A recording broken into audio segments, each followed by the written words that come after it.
నమస్తే. శ్రీ మాత్రే నమః. శ్రీ గురుభ్యో నమః. అయితే మనకి యోగాలు అనేది మనం తరచూ వింటుంటాం కదా! అంటే రాజయోగము, మహారాజ యోగము, గజయోగము ఇట్లాగా యోగాలు మనకి జ్యోతిష శాస్త్రంలో చాలా రకాలున్నాయి. అంటే బృహత్ పరాశర జ్యోతిష శాస్త్రంలో చూసుకున్నా, లేదా అంటే పరాశర జ్యోతిష శాస్త్రంలో చూసుకున్నా, మనకి మొత్తంగా 70 రకాల యోగాల గురించి ప్రస్తావించడం జరిగింది. అయితే ఈ బృహత్ పరాశర హోరా శాస్త్రంలో ఈ యోగాలనేవట ఎలా ఉంటాయంటే పూర్వజనం శ్ర శరప్ అర్ధయ అంటే గత జన్మ శాపాల వల్ల, పుణ్యాల వల్ల ఈ యోగాలనేవి కలుగుతాయి అనేది మన జ్యోతిష శాస్త్రంలో చెప్పబడింది. అయితే ఇవి ఈ బృహత్ పరాశర హోరా శాస్త్రంలో ఈ 70 రకాల యోగాలు ఎలా వస్తాయి అంటే వివరంగా విశ్లేషణ చేసుకుంటే కనుక ప్రస్తుత జన్మలో జన్మించిన వ్యక్తికి, అంటే గత జన్మలో ఉండే పాపపుణ్యాలు కానీ కర్మలు కానీ ఈ జన్మలో మనకి సంతానం లేకుండా కానీ, లేదా శాపాల వల్ల, అంటే గత జన్మలో శాపాలు కావచ్చు, కర్మలు కావచ్చు, పాపాలు కావచ్చు, వాటిని బట్టి ఈ జన్మలో మనకి ఈ రాసుల విశ్లేషణ, లేదా అంటే నిర్ణయము, లేదా అంటే ఈ గ్రహాల నిర్ణయము, గ్రహాల కదలికలు అవి అన్నీ వ్యక్తిగతంగా ఆయా వ్యక్తి యొక్క జన్మతః వచ్చినవి, వాటిని బట్టి ఈ రాసులు పనిచేస్తాయి. ఉదాహరణకు శుక్రుడు ఒక జాతకుడికి యోగించవచ్చు, అదే శుక్రుడు మరొక జాతకుడికి భేదించవచ్చు, అంటే చెడు చెయ్యవచ్చు. అంత మాత్రం చేత శుక్రుడు చెడ్డవాడనో, లేకపోతే శనీశ్వరుడు మంచివాడనో ఇట్లాగని కాదు. అక్కడ ఆ గ్రహము ఆ జాతకుడి యొక్క గత జన్మ దీన్ని బట్టి పరివర్తన చెందుతుందన్నమాట. అయితే వీటిని బట్టి కనుక మనం చూసుకున్నట్టయితే అసలు ఏంటి, ఎవరెవరి శాపాల వల్ల అనేది కనుక చూస్తే, గత జన్మలో తండ్రి శాపానికి చాలా జాగ్రత్తగా వినండి. గత జన్మలో తండ్రి యొక్క శాపానికి 11 యోగాలు వస్తాయట. తరువాత తల్లి యొక్క శాపానికి 13 యోగాలు వస్తాయట. తరువాత సోదర సోదరి వీరి యొక్క శాపానికి 13 యోగాలు వస్తాయి. తరువాత మేనమామ శాపానికి 4 యోగాలు వస్తాయి. బ్రాహ్మణుడు లేదా పూజారి యొక్క శాపానికి 7 యోగాలు కలుగుతాయి. తరువాత భార్య, భర్తకు మళ్ళా చెప్పలేదు, భార్య జీవిత భాగస్వామి యొక్క శాపానికి 11 యోగాలు వస్తాయట. అంటే గత జన్మలో దుష్టాత్మ శాపాన్ని వివరించేవి 9 యోగాలు. ఈ యోగాలనేవి ప్రప్రధానంగా దేని మీద చూపిస్తాయి అంటే కనుక సంతానం మీద, ఆరోగ్యం మీద చూపిస్తాయి. ఈ రెండిటి మీద ఈ యోగాల ప్రభావం పడుతూ ఉంటుంది. ధనము మీద, మిగతా వాటి మీద వేరే అంశాలు. ఈ శాపాలు అనేవి చాలా మంది దీర్ఘకాలికంగా అనారోగ్యం పడుతూ ఉంటారు. మాటికి అనారోగ్యాలు, ఆపరేషన్లు, బాగోకపోవడము, ఇంట్లో బాగోకపోవడము, సంతానం లేకపోవడము, అంటే ఇన్ని రకాల కష్టాలు. అంటే కష్టాలు 2 రకాలే, కానీ ఈ కష్టాలలో అంటే సంతానం లేకపోవడము, తరువాత ఈ రకంగా భార్యాభర్తల మధ్య అన్యోన్యత లేకపోవడము, ఎక్కువగా వ్యాధి పీడితం జరిగేది గత జన్మ యొక్క శాపాల వల్ల ఈ అంశాలను మనం అనుభవిస్తున్నాం అనమాట. అయితే దానిలో భాగంగానే ఇప్పుడు మనం ప్రస్తావించుకునేది శని రాహు కలయిక వల్ల, ఆ కలయికని పిశాచ యోగము అంటారు. పిశాచ యోగము అంటే అదేదో పిశాచాలు భూతాలు అని కాదక్కడ. ఈ యోగం పేరు పిశాచ యోగము, అంటే ఎక్కువ కర్మను అనుభవించే యోగం అన్నమాట. ఇది రాహు శని యొక్క కలయికలు ఈ ప్రతి ఒక్క జాతకుడికి ఏ స్థానంలో జరగబోతోందో ఆ స్థానంలోనే ఎక్కువగా పీడించబడతాడు. దాన్ని వివరంగా ఇప్పుడు మనం తెలుసుకుందాము. అయితే ఖగోళ శాస్త్రంలో మనకి ఈ గ్రహాలు కదలికలు జరగడము, రాసుల్లోకి మారడము, ఒకేసారి కొన్ని కొన్ని గ్రహాలు పరివర్తనం అంటే ఒకే ఏకగీతలో ఉంటూ ఉండడము. ఇప్పుడు మనకి శివరాత్రికి అదే జరగబోతోంది. ఒక్కొక్కసారి 3 గ్రహాలు ఒకే గీతలో సరళ రేఖలో వస్తాయి. కొన్ని 5 వస్తాయి. కొన్ని ఒకేసారి 7 గ్రహాలు వస్తుంటాయి. ఇలాగా మనకి ఖగోళ శాస్త్రంలో వింత వింతలు జరుగుతూ ఉంటాయి. ఈ జరిగే వింతలు మనిషి యొక్క జీవితం మీద ఎట్లాంటి ప్రభావం అంటే దేశం మీద పడుతుంది, దాంతో పాటుగా నేచర్ మీద పడుతుంది, జంతువుల మీద పడుతుంది. కానీ అవన్నీ మనకి వదిలేసుకుని మన మీద ఎట్లా పడుతోంది అనేది మాత్రమే మనం పరిగణలోకి తీసుకుని విపరీతంగా బాధపడుతూ ఉంటాం అనమాట. దేశ ఆర్థిక పరిస్థితి మీద పడినా అది మన మీద పడినట్టే కదా. అంటే అది అంతగా పట్టించుకోము. మన ఇంట్లో మనకేం జరుగుతోంది అనే బాధతోనే ఎక్కువగా మదన పడుతూ ఉంటాము. అయితే ఈ అంశంలో భాగంగానే ఈ శని రాహువుల యొక్క కలయిక ఇప్పుడు జరగబోతోంది. జ్యోతిష శాస్త్ర ప్రకారంగా ఒక రాశిలో నుంచి మరొక రాశిలోకి వెళ్ళడానికి ఒక్కొక్క గ్రహానికి కొంత కొంత సమయము ఏర్పడుతుందన్నమాట. అయితే ఈ సమయంలో అన్ని గ్రహాలకి అన్ని రాశులకి చుట్టడానికి మరికొంత సమయం ఏర్పడుతుంది. అంటే కొన్ని 30 సంవత్సరాలు తీసుకుంటే, కొన్ని 100 సంవత్సరాలు తీసుకుంటాయి, కొన్ని 17 సంవత్సరాలు, కొన్ని 19 సంవత్సరాలు. అంటే వాటి యొక్క గమనాన్ని బట్టి అన్ని రాశుల్ని చుట్టాలి కాబట్టి అంత సమయాన్ని తీసుకుంటున్నాయి అన్నమాట.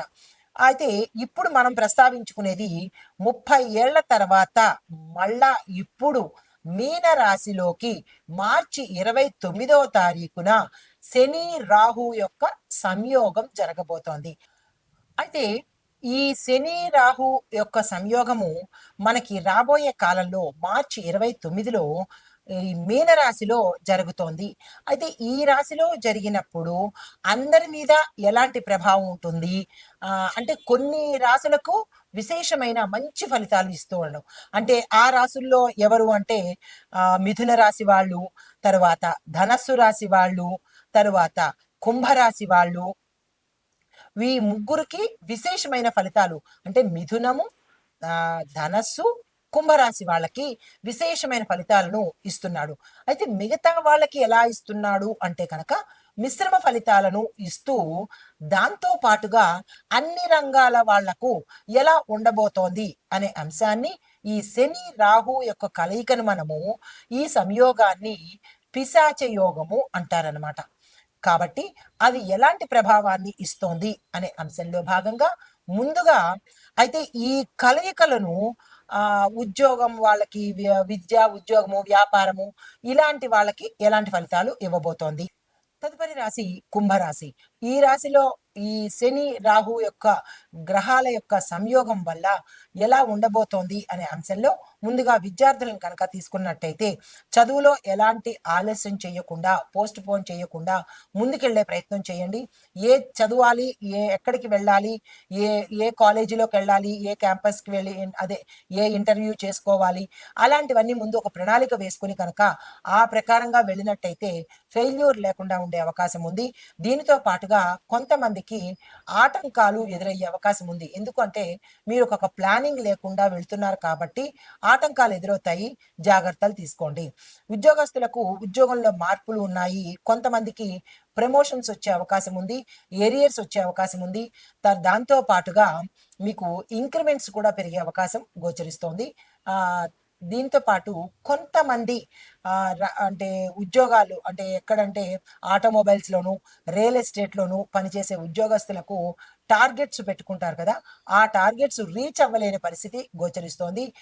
శనేశ్వరుడికి సంబంధించి, రాహువుకు సంబంధించి కొన్ని కొన్ని ఇబ్బందులు మీ యొక్క ఉద్యోగ స్థానంలో మీ సహోద్యోగుల వల్ల కావచ్చు, లేదా మీ పై అధికారుల వల్ల కావచ్చు, కొంచెము డిప్రెషన్కి వెళ్ళేటట్టుగాను, మనసుకి బాధ కలిగేటట్టుగాను వాళ్ళు ప్రవర్తించే తీరుని బట్టి మీరు కించపుచ్చుకునే అవకాశం కనబడుతోంది. దాన్ని మనసుకు తీసుకోకుండా జాగ్రత్తగా సంయమనంతో పాటించి మెలిగితేనే అవకాశం ఉంది తప్ప లేదు అని ఎదురు తిరిగితే ఉన్న ఉద్యోగాలు పోయే అవకాశం కూడా గోచరిస్తోంది. తెలివిగా వ్యవహరించే ప్రయత్నం చేసుకోండి. తరువాత వ్యాపార, వర్తక, వాణిజ్య, పారిశ్రామిక రంగంలో ఉన్న వారికి కొత్త ఒప్పందాలు ఏవి చేసుకున్నా లాభాలు తెచ్చిపెడతాయి. విస్తరణకి కూడా బాగుంది. కొన్ని రకాల వ్యాపారస్తులకు మాత్రము లాభాలు రావడం మాట అటుంచినా నష్టాలు పోయే అవకాశము, కొంతమంది ఆ వ్యాపార సంస్థలు మూసివేసుకునే పరిస్థితి కూడా గోచరిస్తోంది. అది జాగ్రత్తలు తీసుకోండి. అది మీ తప్పిదం కావచ్చు, లేదు అంటే మీ ఆపోజిట్ వాళ్ళు అంటే మీ కాంపిటీటర్స్ ఎవరైతే ఉంటారో వాళ్ళు మీ మీద చెడు చేయడం కానీ, లేదా మూసేసుకునే ప్రయత్నాలు దాకా తీసుకురావడం కానీ, ఇలాంటి ప్రయత్నాలు చేస్తారు కాబట్టి అవి ఏమిటి అనేది జాగ్రత్త చూసుకోండి. కొంతమందికి మీ కింది స్థాయి ఉద్యోగస్తుల వల్ల కూడా కొన్ని కొన్ని అనుకోని పరిణామాలు చోటు చేసుకునే అవకాశం ఉంది.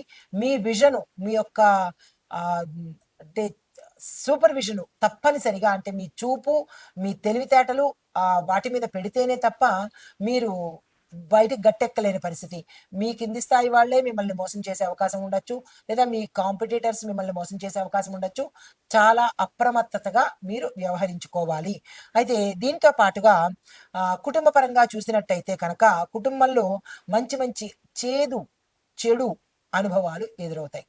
అంటే అవి మంచివి కాదు, మంచి చెడు అనుభవాలు, మంచి చేదు అనుభవాలు మీకు ఎదురవుతాయి. మీరు ఎవరినైతే నమ్మి ఉంటారో వాళ్ళు మిమ్మల్ని ఎదురు దెబ్బ తీసే ప్రయత్నము చేసే పరిస్థితి గోచరిస్తోంది. జాగ్రత్త వహించండి. లేదా మీ కింది స్థాయి ఉద్యోగస్తులు, లేదా అంటే మీ మీ కింద పనిచేసే ఉద్యోగస్తులు, మీ ఇంట్లో వాళ్ళు, దాంతో పాటుగా మీరు ఎక్కువగా ఎవరినైతే నమ్ముతారో వీళ్ళు చాలా నమ్మకస్తులు అని అనుకున్న వాళ్ళు కూడా మోసం చేసే పరిస్థితి. ఆ మోసము చిన్నా చితగా మోసం కాకుండా చాలా పెద్ద మోసము. అది కుటుంబ పరంగా కూడా కావచ్చు, లేదా వ్యాపార పరంగా కావచ్చు, ధనపరంగా కూడా అయ్యే అవకాశాలు ఉన్నాయి. జాగ్రత్తలు తీసుకోండి. అయితే కుటుంబంలో కొన్ని కుటుంబాల్లో ఎలా ఉంటుందంటే మీరు నమ్మకంగా ముందుకు వెళ్ళడము, వారికి ధన సహాయం చేయడము, లేదా సలహాలు ఇవ్వడము అలా చేసి గతంలో ఉండి ఉంటే కనుక వాళ్ళు ఎదురు తిరిగి మీ సహాయాన్ని మర్చిపోవడం కానీ, మీ ధనాన్ని తిరిగి ఇవ్వని పరిస్థితి, ఎందుకు ఇవ్వాలి అని ఎదురు తిరిగే పరిస్థితి, ఇలాంటివన్నీ అంటే వ్యతిరేక దిశగా మీరు వాళ్ళకి కనబడతారు కాబట్టి ఆ విషయంలో మీరు జాగ్రత్తలు తీసుకోండి. తరువాత కొన్ని వ్యాపార సంస్థల్లో నష్టాలు గోప్యంగా ఉంటాయి. బయటికి కనిపించే అవకాశం ఉండదు కాబట్టి అవి మీరు ఒక్కసారి పునఃపరిశీలన చేసుకోండి. మీరే స్వయంగా ఆ లెక్కలు చూడడమో, లేదా ఆ ఖర్చులు బేరీజు వేసుకోవడమో కనుక చేసినట్టయితే అసలు లోతుపాతులు మీకు తెలిసొచ్చే అవకాశం ఉంది. ఆ ప్రయత్నం తప్పనిసరిగా చేసుకోండి.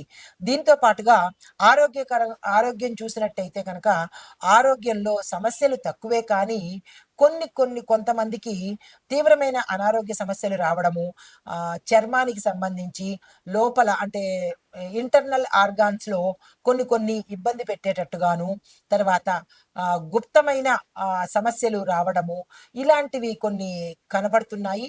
అవి జాగ్రత్తలు తీసుకోండి. మీకు మాత్రమే తెలుస్తుంది కాబట్టి డాక్టర్ పర్యవేక్షణ చేసుకోండి. మరికొంతమందికి ఎలా ఉండబోతోందంటే ఊరికే పడిపోవడం కానీ, లేదంటే వాహనం నుంచి తూలి పడ్డం కానీ, వాహనానికి ఎదురు వెళ్ళే పరిస్థితి రావడము రోడ్డు దాటే సమయంలోనో, లేదంటే మీరు వేరే నడిచే ప్రదేశంలో కానీ ఏదైనా వాహనాన్ని ఢీకొట్టే అవకాశం కనబడుతోంది. తగు జాగ్రత్తలు తప్పనిసరిగా తీసుకోండి. కొంతమంది పెద్దవాళ్ళు ఇంట్లో నడుస్తూ పడిపోయే అవకాశము, వాళ్ళని జాగ్రత్తగా కనిపెట్టుకుని ఉండండి. దీంతో పాటు రాజకీయ రంగంలో ఉన్న వారికి, సినిమా పరిశ్రమలో ఉన్న వారికి మిశ్రమ ఫలితాలు గోచరిస్తున్నాయి కానీ పెద్ద విశేషంగా అయితే ఏమీ కనపట్టలేదు. ఎటువంటి ప్రయత్నాలు ఈ సమయంలో చేయకండి. మీకు చెప్పదగిన పరిహారము, ఈ రాశిలో ఉండే వారికి కాలభైరవాష్టకం తప్పనిసరిగా చదవండి. దీనితో పాటు నవగ్రహ ఆలయ దర్శనం చేసుకుంటే చాలా మంచిది. కుదరదు అని అనుకున్న వాళ్ళు ఆంజనేయ స్వామి ఆలయానికి వెళ్ళి అక్కడ 5 ప్రదక్షిణాలు చేసి స్వామివారికి వడమాల సమర్పించినట్టయితే విశేషమైన ఫలితాన్ని పొందడంతో పాటు ఈ ఇబ్బందులు, ఇందాక మనం ప్రస్తావించుకున్న ఇబ్బందులు తొలగిపోయే అవకాశము కనబడుతోంది. ఇది ఈ రాశిలో ఉండే వారికి చెప్పదగిన గోచారరీత్యా ఫలితాలు, పరిహారాలు. నమస్తే. పరిహారాలు చూద్దాము. అంటే ఇప్పుడు మనము శని రాహుకి సంబంధించిన ఈ సంయోగంలో ఎట్లాంటి పరిహారాలు చేసుకోవాలి, ఓవరాల్గా అందరూ కలిపి ఎవరెవరికి ఎలాంటి పరిహారాలు చేసుకోవాలి అనేది సంపూర్ణ విశ్లేషణ ఇస్తాను. ముందుగా మొదటిది, శనిదేవుడికి దోష నివారణ కోసము ప్రతి శనివారము శనిదేవుడికి నువ్వుల నూనె దీపాన్ని వెలిగించడం మీకు మేలు చేస్తుంది. ఈ పరిహారాలు చాలా జాగ్రత్తగా వినండి. 1కి 2 సార్లు వినండి, తప్పులేదు. లేదా రాసుకోండి, చాలా మంచిది. ఈ పరిహారాలు మీకు ప్రత్యేకంగా చెబుతున్నాను. తరువాత నెంబర్ 2, రాహు దోషం నివారణ కోసము దుర్గామాతను తప్పనిసరిగా పూజ చేయండి, ఆలయ దర్శనం చేసుకోండి. దీనితో పాటు రాహు కేతుకి శాంతి జపాలు, శాంతి పూజలు కూడా చేయించుకున్నట్టయితే విపరీతమైన పరిణామాలకు తగ్గి సానుకూలమైన ఫలితాలు వస్తాయి.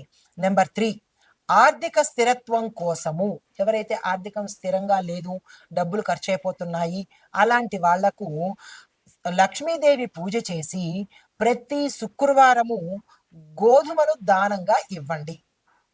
నెంబర్ 4, ఆరోగ్య సమస్యలతో ఈ 12 రాసుల వాళ్ళు ఎవరైతే ఇబ్బంది పడుతున్నారో హనుమంతుడికి ఆలయ దర్శనం చేసుకొని హనుమాన్ చాలీసాను తప్పనిసరిగా పఠించడం నేర్చుకోండి. రాదు, కుదరదు అని అనుకుంటే పరిణామాలు అనుభవించవలసిందే. దాన్ని తగ్గించుకునే ప్రయత్నం చెయ్యాలి అంటే తప్పనిసరిగా నేర్చుకోండి. మీ నోటితో మీరు పలకండి, వినడం కాదు, పలకాలి. దాంతోపాటు శనివారం నాడు మునుగు పుష్పాలతో పూజ చేస్తే కనుక మంచి ఫలితాలను ఇస్తాడు. శనీశ్వరుడు ఆంజనేయ స్వామికి పూజ చేస్తే కనుక తప్పనిసరిగా మంచి ఫలితాలు ఇస్తారు. నేను చదవను, నాకు రాదు, నాకు టైం లేదు అనుకుంటే అది మీ ఇష్టము, చెప్పడం వరకే మా బాధ్యత. తర్వాత నెంబర్ 5, కుటుంబ సౌఖ్యం ఎవరికైతే లేదో వారు చేయవలసిన పరిహారము ఇంట్లో తులసి మొక్కను పెంచండి, ప్రతి సోమవారము శివాభిషేకం చేయండి, శివుణ్ణి అర్చించండి. చాలా చిన్న పరిహారాలు. 6వ పరిహారము, విద్యార్థులకు చెప్పదగిన పరిహారం ఏంటంటే సరస్వతి అమ్మవారిని, గణపతిని తప్పనిసరిగా బుధవారము పూజించండి. దానితో పాటు ప్రతి గురువారము హనుమంతుడి ఆలయాన్ని దర్శించండి. అందరూ చెప్పేది మంగళవారం నాడు హనుమంతుడి దగ్గరికి వెళ్ళండి, హనుమంతుడి ఆలయానికి అంటారు. కానీ విద్యార్థులు మాత్రము గురువారం నాడు మాత్రమే హనుమంతుడి ఆలయ దర్శనం చేసి ప్రదక్షిణలు చేసి స్వామివారికి మీ యొక్క ఆటంకాన్ని తప్పనిసరిగా చెప్పుకోండి. తరువాత 7వ పరిహారము, ఉద్యోగస్తులకు వ్యాపార అభివృద్ధికి ఎవరైతే కోరుకుంటున్నారో, ఇందాక మనం అనుకున్నట్టుగా ఉద్యోగస్తులకు బావులేదు, వ్యాపారాల అభివృద్ధి లేవు అని అనుకున్న వాళ్ళు విఘ్నేశ్వరుణ్ణి తప్పనిసరిగా పూజించండి ప్రతిరోజు.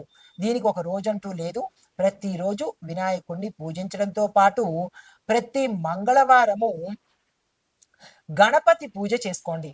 గణపతి పూజ బుధవారం నాడే అంటారు చాలా మంది. అయితే కొంతమంది ఎవరైతే బాధపడుతున్నారో వాళ్ళు ప్రతిరోజు చేసుకోండి. కుదరని పక్షంలో ప్రతి మంగళవారము తప్పనిసరిగా గణపతికి గరికమాలను సమర్పించి ఆ స్వామికి ఇష్టమైన బెల్లాన్ని నైవేద్యంగా పెట్టండి. ఇంకా అరటిపళ్ళు, చెరుకు పెడతాము అనుకున్న వాళ్ళు మీ శక్తి కొద్దీ అటువంటి నైవేద్యాలు పెట్టుకోండి.